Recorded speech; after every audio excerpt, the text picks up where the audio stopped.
shirkan golaha amniga dowlad goboleedka Soomaaliyeed ee Galmudug oo bishiiba mar lagu qabto deegaanada dowlad goboleedka Galmudug ayaa ka furmay magaalada caasimadda oo Galmudug Dhuusamareeb waxaana ka soo qayb galay saraakiil ka tirsan qaybta 12aad xoogga dalka Soomaaliya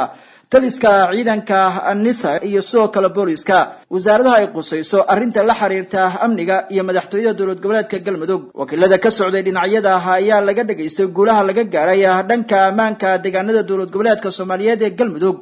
iyo sidii loo sii wadi lahay howlaha amniga saraan lagu qaadi lahay guud ahaan amniga deegaanada Galmudug ka jira saraakiisha militariga qaybta 12aad ee uu kulanka ka qayb galay soo bandhigay guulaha la gaaray lagana gaaray dhismaha ciidamada iyo qorshihii lagu guuleystay qarameynta ciidamadii ahlu sunna wal jamaa in muddo ka soo jiray gobolada dhexe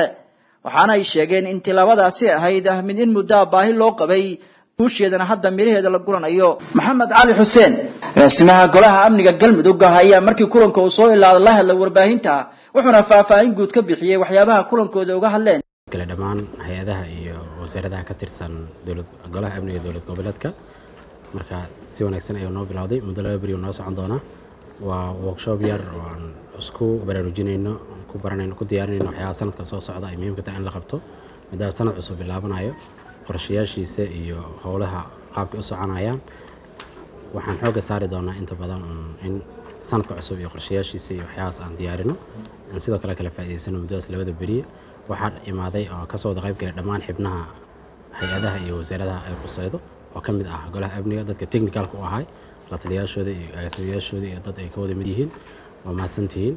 shirkuna noo furma deegaanada Galmudug ayaa muddooyinkii la soo dhaafay waxaa laga dareemayay isbedel dhinaca amniga ah iyo sidoo kale hay'adaha dowlad goboleedka Soomaaliyeed ee Galmudug muddooyinka ugu dambeeyay ciidamada booliiska nabad sugidda iyo militariga ayaa wada howlgallo xoogan oo lagu sare lagu qaadayo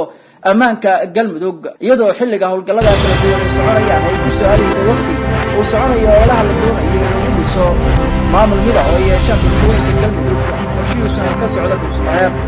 Jamaal Macalin Axmed Kalsan TV Dhuusamareeb